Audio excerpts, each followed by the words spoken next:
Brantford shot. Oh my! Here to celebrate Georgetown! The Georgetown Raiders are Buckland Cup champions! The Trenton Golden Hawks, the R. Hewitt Cup champions, are going to Coburg. Back to Minerva. Shot scores! And the Coburg Cougars are the Royal Bank Cup champions! Evans, blind feed, they score! Frank Poche, the game winner, and the Buckland Cup winner!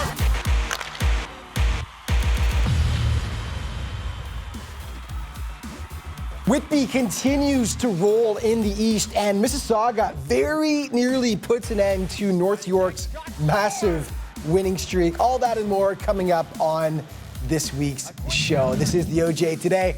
Welcome, everyone. I'm Alex Bastiavansky. Today, we'll have a special guest right here in studio as OJHL Chairman Mark Mercier joins me for a chat. Also, we'll have a feature story on the newly, finally relocated Brantford 99ers. But first, highlights. And you know, the one thing about being number one in the league is that every time you hit the ice, the other squad is gunning for you. Case in point, North York. Now, the Rangers were riding a crazy 10-game winning streak when they faced off against the Mississauga Chargers last Sunday. Joe Washkaruk had his boys pumped and ready for the big tilt, and it nearly resulted in one huge upset. OJ Highlights now brought to you by Hilton Hotels. Hilton, the official hotel of the Ontario Junior Hockey League. Mississauga, the only team to beat North York in regulation time so far this season heading into this tilt. So the Chargers have had their number somewhat. 59 seconds in, Kyle Lewis makes it 1-0 Saga. Second frame though, Rangers even it up. Aiden Casey makes the most of a bad angle. He goes top shelf past Matthew Sapocha. All tied up at one apiece. But then the goal of the week, Brandon Yeamans right through D-man Jacob Ibb, past Jet Alexander. Yeamans has just been terrorizing the league this year. 2-1 Chargers. Third period, cue the Rangers come back, however. Just $1:05 left. Joey Maziarz from the point finds daylight, sends this baby to OT. Take it away, Jake Howard. Thrown towards the net. Radissa off the board, shot, look at that top score!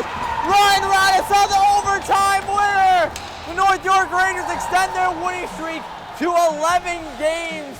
Yeah, 11 games, but they were playing with fire on Sunday. Mississauga nearly snaps the streak.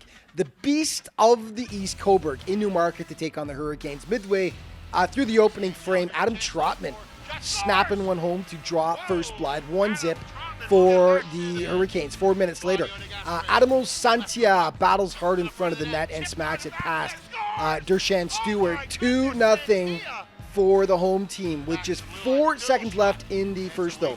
Watch Riley McCutcheon right through the legs of Domenico Della Savita and the finish.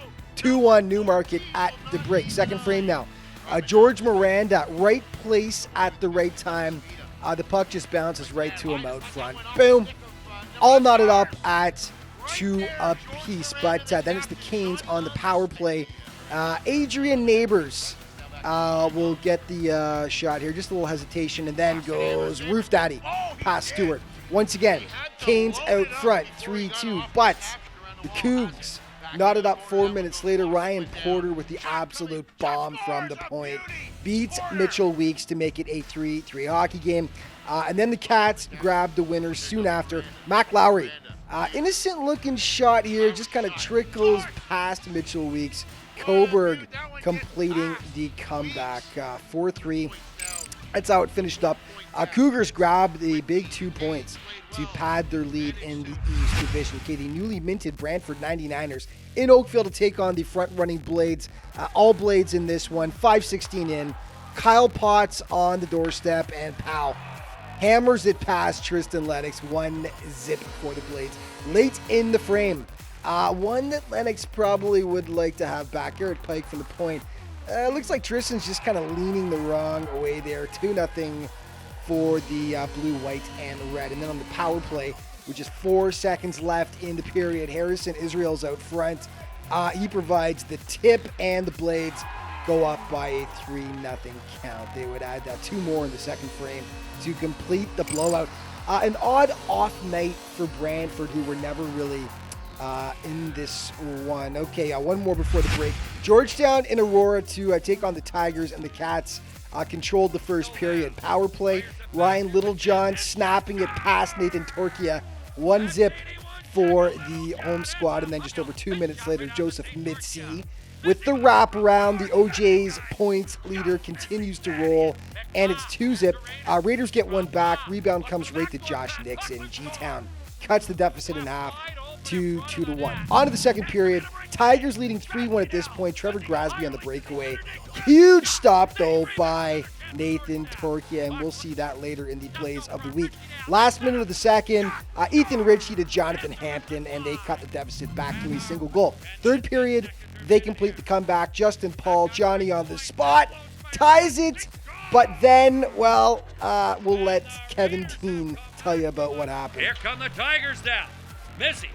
Missy's got Varga with him. That looked like it was offside. Missy's got it. Back door to Varga. Shot, score! Varga rips a twine. He was offside by 2 feet, but the Tigers will take it. At Georgetown coach Scott McCrory, not happy about that, as you can imagine, as that was the game winner. Ouch. Okay, Tigers news here. Bittersweet news, actually, as second leading scorer Kyle Ballers had his OHL rights traded from Saginaw to Oshawa, and he will be joining the Jennies this week. Ballers, an Oshawa boy born and raised, this was a lifelong dream for him to play for his hometown team. Congrats, Kyle, and good luck in the O.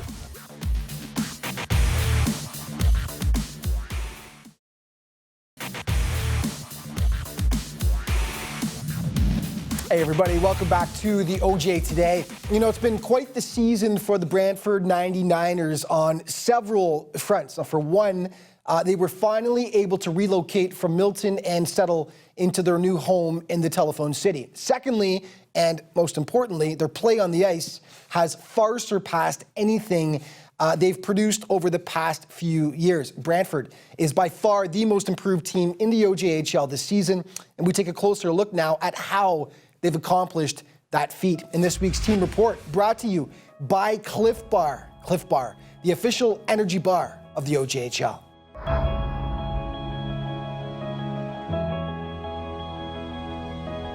Davis now with it. Davis cuts towards middle. He's by the takes a shot and he scores!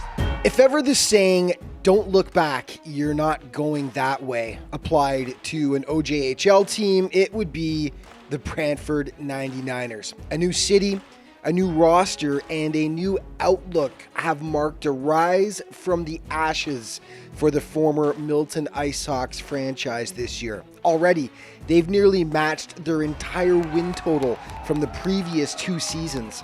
I think we've turned a corner as an organization. Obviously, the move is a big part of it, but we've brought in some great kids, character people within the organization, from ownership down to the scouting staff, management staff, training staff, and that trickles down. It precipitates throughout the organization. I say that we're a really fast team. We move the puck well, but I think our speed is what we can use to our advantage against other teams for sure, because we may not be the biggest guys, but for sure we're one of the fastest teams in the league. I think we can score goals, that's for sure. Our power play is really good. We got a couple strong guys up in front, but I think some things we got to work on is just our PK and pass the puck a little bit more. If the 99ers look different to you, well, they should. And it's not just the new uniforms. The roster is nearly 100% different from last year's, and they've been led by Brian Zarowski, one of the top scorers in the OJ this season. No, Brian Zarowski's been fantastic for us. Obviously a 20-year-old leader with our team, leads our team in scoring, but he brings so much more than that. He brings a great attitude, a consistent effort. We can rely on him in any situation, and obviously he produces offense for us. Trevor Ledun has been a standout on the blue line. The rock-solid D is averaging nearly a point per game, and he's just one of several 99ers that have upped their game this season under head coach Dan Fitzgerald. Yeah, Trevor's awesome. He's impactful in all areas of the game and in all situations. He has obviously a bit of offensive flair, put up some numbers so far, and we expect him to continue to do that. He's a great kid off the ice, loves having fun, enjoys the game. Lad is a big man, and man, I'm not saying lightly. He brings a physical presence to the game. He has a heavy shot. He's a guy that knows how to do the little things and plays the game the right way. And if you give him time and space, he's going to make you pay. So he's a guy that we really enjoy having on our team as well. Matthew Pappas, he's a 16-year-old forward, dynamic, great in tight spaces, can make you look foolish. He's already scored some pretty beautiful goals already. A couple guys have been posterized around the league, so you can't sleep on Pap. He's a great kid, enjoys the game, loves being at the rink, and loves having the puck. He's a guy that, even though he's 16 years old, helps drive our offense, a guy that's going to just keep getting better and better as his game grows. In goal, the 99ers are led by one of the most exciting young prospects in the league, Tristan Lennox, the first goalie selected in this year's OHL draft. He'll eventually head to the Saginaw Spirit, but first, he's off to represent Canada at the World Under-17 Challenge in New Brunswick. Yeah, he's been unreal for us. He's a stud. He just got made Team Canada, so he'll go there, dominate for a couple weeks, and we'll be lucky to get him back, hopefully. I mean, he's a legitimate NHL prospect. There's no doubt about that. He is somebody who's going to gain a lot of attention at our level and every level he plays at going forward. He's an exceptional young man, and we're thrilled to have him and can't wait to see where he goes with this game and beyond. Getting the squad settled in Brantford this year presented its share of hurdles, but finally, the team is set to begin play in the Telephone City, and they're excited about what they can accomplish in their new home. Make their D skate. We know that's their weakness. Pucks in behind them, make them go back for them, abuse them. If we're not first, we're nasty, all right? Oh, Pappas, you like playing? Start on center. Whoa! We got Zarowski. Start on right wing. Whoa! We got Clarkin. Rock and roll, man. On left D. Whoa! We got Donner coming on. Starting on right D. Whoa! Guys is coming home too, baby. And kick it bell tonight with those new pads.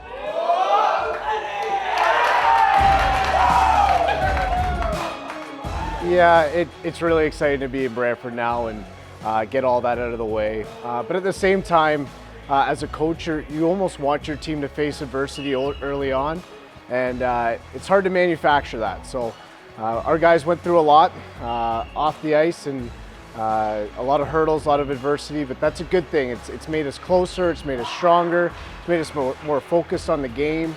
So I think it's made us better in the long run.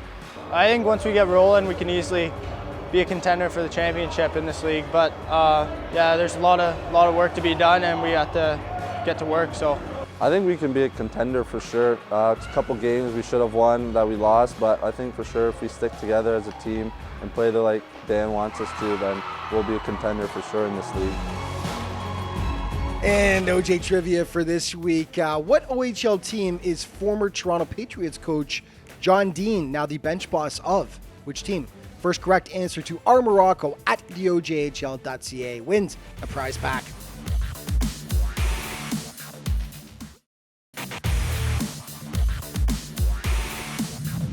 Hey folks, welcome back to the OJ Today, and as promised, so happy to have as a studio guest a guy who made the drive in, and we're happy about it, Chairman Mark Mercier. Thank you. Alex, thank you very, very much for having me here today. I really was looking forward to it, and it's always great to talk about hockey, and in particular, the OJHL. Well, which you know very well. Absolutely. He's been involved with the league for a very long time, and today we're going to discuss some of the stuff that he's seen over the years, how the league has evolved, and how it's going so far this year. And we're going to start with this year.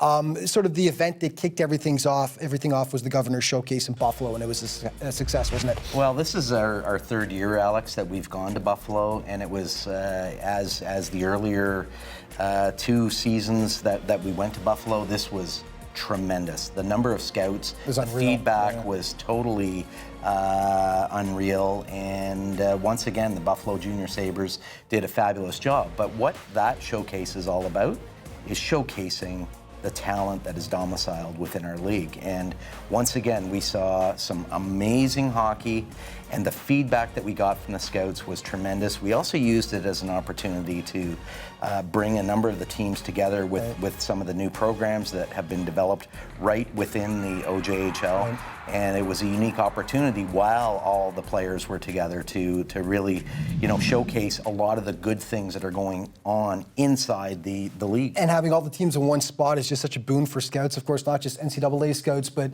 NHL scouts were there as well. You've been with the league now, as mentioned, for 12 years. It's hard to believe, actually. Time flies. It really does fly. But and we're going to talk about that now, but what you've seen, changes you've seen, and how far the league has actually come over the last dozen years. Well, I think, when you look back over the last 12 years, you see a league that has done a tremendous amount of evolution. We started off with 39 teams about 12 years ago when I got involved, and there was a real disparity in the quality of the on-ice product. Top to bottom, yeah. Top to bottom, but there was also a tremendous disparity in the way that teams operated and the way that they, developed players. Right. So there was almost like a have and a have-not type of divide. And today, through a very innovative contraction process, we went from 39 methodically down over a 3-year period to 22, which is where we are today. That disparity that existed then is no longer evident today. We've got, it doesn't matter. The parity is unbelievable now. The parity is incredible. Yeah. The organizations are really focused in on achieving the highest operational standards, but most importantly, we're doing a better job at showcasing and developing the players so that they can move on to higher levels of play. And I'm very, very proud of the fact that, we are the developer of hockey players. And at the end of the day, it's like passing through the eye of a needle. Of course, everyone aspires to be an NHL hockey player. However, our goal is to allow the players to develop, to move on to the next level, hopefully get an education, and at the end of the day, become really, really good people. And another way that the league is helping that, it's a new initiative that was launched this year. Give us about a minute and talk about the OJHL Foundation, which was just launched, I believe, at the Governor's Showcase around that time. What is the OJHL Foundation? Yeah, the OJHL Foundation is really a players-centric foundation that we created a couple of years ago, but really brought to life during the Buffalo Showcase. So today, through funding and sponsorship and other fundraising activities that are going on within the foundation, we were able to develop the First Assist program. And the First Assist program is really a mental wellness program that is oriented around not only our players, but our staff. And we really try to provide sort of an end-to-end solution to the challenges that exist today, particularly for young men. Right. And so what we've done is we've designed what we believe is a cutting-edge program that is all about the wellness of our players. And the feedback has just been absolutely tremendous, Alex. We're really, really fortunate because we've got some great sponsors behind the foundation and the First Assist program. And really what you're seeing is the early sort of signs of what this foundation will be in the years to come. We really do expect that the foundation will be at the centerpiece of the OJHL. OJHLfoundation.ca if people want to find out more about that. We got about a minute 50 left, and we have to talk about this, of course, because you're also a governor with the Cobourg Cougars, and come on, 2017 RBC champs. You were one of the organizers, obviously. This was a huge event. The entire community came together. Nick Minerva scores the overtime goal at, what time was it? 8:21 p.m. And you did what exactly? I actually ran Show around. me your hand. I ended up touching the glass so hard that I hurt my left hand, and still to this day, I've got I'm in need of a surgery. Breaks us into celebration, but what a moment for the team and for the town, all right? It's just one of those things that maybe it'll never be repeated, but at the end of the day, the town did come together, the OJHL came together, And ultimately, Nick Minerva did score that winning goal at 8:21 p.m. of overtime, and it's one of the highlights of my involvement with the OJHL. However, having said all of that, as exciting as that was, it was also really, really exciting to see Wellington in the RBC Cup last year as well. Absolutely. And that, again, in terms of where we want the OJHL to be, we want the OJHL to be in the RBC Cup or the National Championship every year, and there's no reason why we can't. Yeah, absolutely. And that Wellington team taking down an absolute powerhouse in Wenatchee, which was considered to be one of the best junior A teams to ever come out of the BCHL as well, which is a really powerful league as well. Absolutely. Fantastic accomplishment for Wellington, but great for the town of Cobourg the year before. The East is a beast this year, as we've mentioned many times. We're going to talk a lot more about the East Division in upcoming shows. And the Cobourg Cougars, thank you so much for being here, buddy. We're going to have you in again to talk more about the OJHL. I look forward to it. I'm always available to talk about the OJHL. Awesome. More OJ today coming up in just a second.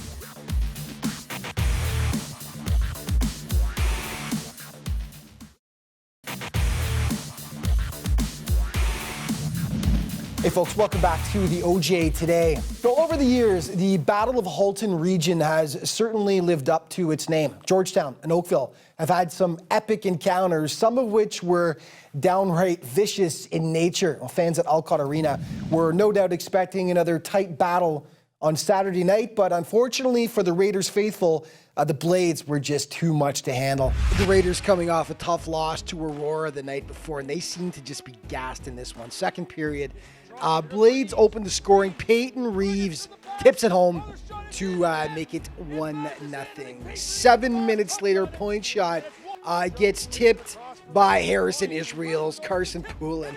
Couldn't do a thing about that one. Oakville goes up 2-0 on the home squad, and then it's a Thomas McEwen. Another weird one. No style points for Oakville on the first 3 goals, but they couldn't care less. 3-0 Blades over G-Town. Late in the frame, Reeves again, the big captain, just kind of slides it along the ice. Not sure Poulin even saw that one.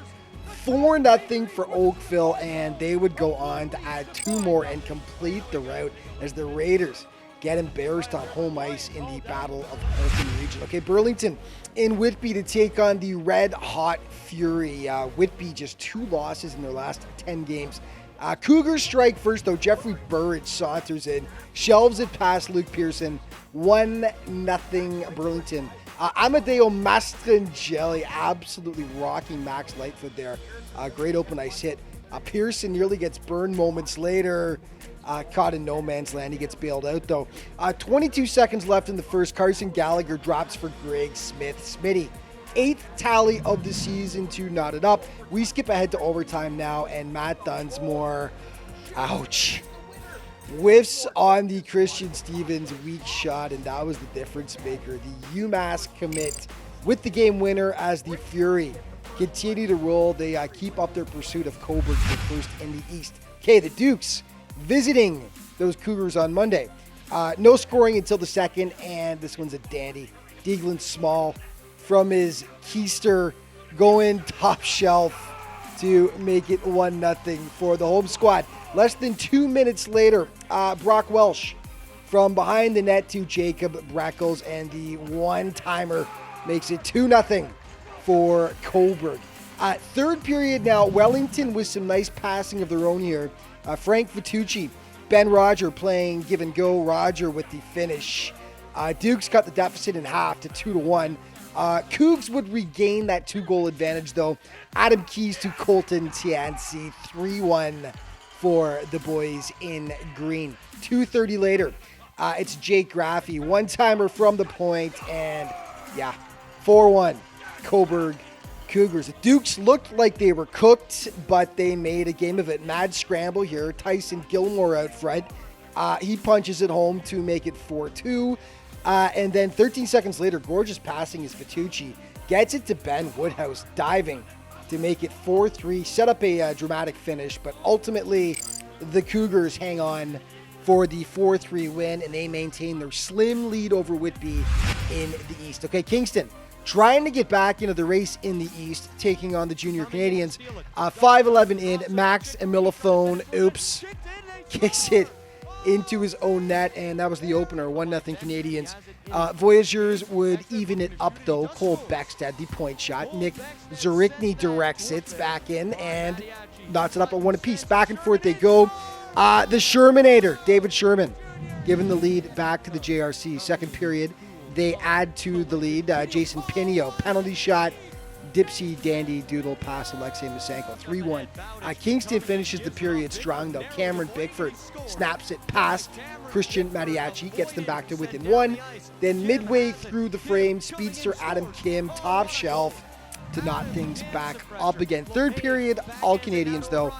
Matthew O'Brien sticks with it after getting denied the first time to give them back the lead.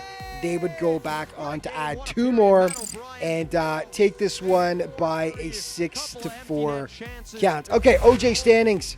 And brought to you by Jostens, the official ring and awards apparel provider to the OJHL. We start off in the West. Oakville, 9-point bulge over second place Buffalo, followed by Brampton, Brantford, Burlington, and G-Town are last right now. In the North, the Tigers, big lead over second place Markham, followed by Newmarket, Pickering, and Stouffville. In the South, look at North York, just killing it right now, followed by the JRC, St. Mike's, the Pats, and the Chargers. And out east, it's a dogfight. Cobourg and Whitby 1-2 right now, followed closely by Wellington. And then it's Trenton, Kingston, and the Lindsay Muskies. Okay, this week's top 5 brought to you by Chaos. Chaos, the official hat provider to the Ontario Junior Hockey League. Number 5, Cobourg against Wellington. Deaglan Small from his gluteus maximus. Top shelf for the beauty. Number 4, same game. Ben Woodhouse falling down. It dives for the puck and watch, redirects it home. Absolutely gorgeous play. Number 3, still more from Cobourg. Riley McCutcheon will not be contained through the legs of the D-man and the sweet finish. Number 2, Trevor Grasby on Nathan Torkia, 1-on-1, but the Raiders keeper getting down and dirty to make the wicked save. Take another look. Torkia just gets the pad down. Very nice. And number 1, Mississauga's Brandon Yeamans, toying with North York defenseman Jacob Im here, and the big finish. Take another look. Yeamans, 15 goals in the OJ this year, and that's got to be his prettiest work so far, and that is your Chaos Play of the Week. And that's all the time we've got for this week, folks. But just remember, to keep up to date with the league, you can always head to the league website, ojhl.ca. And of course, all of your social media options are right there for you to check out as well. Thank you so much for watching, everyone. We'll see you next week.